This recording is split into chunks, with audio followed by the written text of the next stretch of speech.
ఇంగ్లాండ్తో జరగబోయే 5 టెస్టుల సిరీస్ కోసం భారత్ జట్టు ఆటగాళ్లు ప్రాక్టీసులో తీవ్రంగా శ్రమిస్తున్నారు. ఉప్పల్ చేరుకున్న భారత్ జట్టు 2 రోజులుగా ప్రాక్టీసులో మునిగిపోయింది.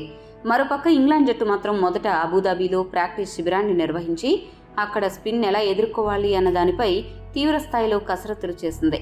ఈ సుదీర్ఘ టెస్టు సిరీస్ కోసం 2 జట్లు పూర్తి స్థాయిలో సిద్ధమైనట్లే కనిపిస్తున్నాయి. కాబట్టి నెలన్నర పాటు మరోసారి క్రికెట్ వినోదం తప్పదని అనిపిస్తోంది. జనవరి 25న ఉప్పల్లోని రాజీవ్ గాంధీ స్టేడియం మొట్టమొదటి టెస్ట్ మ్యాచ్కు వేదికగా నిలవనుంది. ఈ వేదికపై భారత్ జట్టు ఇంతవరకు ఎప్పుడూ ఓడిపోలేదు. ఇక్కడ ఆడిన 5 టెస్టు మ్యాచ్ల్లో కూడా భారత్ జట్టు 4 విజయం సాధించి ఒకే ఒక మ్యాచ్ను డ్రాగా ముగించింది.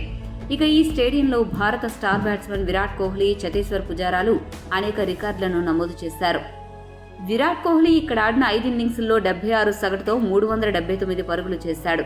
ఇక చటేశ్వర్ పుజారా అయితే 5 ఇన్నింగ్స్ల్లో ఏకంగా 128 సగటుతో 510 పరుగులు చేసి అగ్రస్థానంలో నిలిచాడు. ఈ వేదిక అటు బ్యాట్స్మెన్కు ఎంతగానో కలిసొస్తుందో స్పిన్ బౌలర్లకు కూడా అంతే అనుకూలంగా ఉంటుంది. ఈ పిచ్ స్పిన్ ఫ్రెండ్లీగా ఉంటుంది అని అనడంలో సందేహం లేదు. కాబట్టి ఏ జట్టులో స్పిన్నర్లు అద్భుతంగా రాణిస్తారో ఆ జట్టు విజయం సాధిస్తుంది. ఈ వీడియో మీకు నచ్చితే లైక్, షేర్, కామెంట్ చేయండి. మరిన్ని స్పోర్ట్స్ అప్డేట్స్ కోసం మా ఛానల్ను సబ్స్క్రైబ్ చేసుకోండి.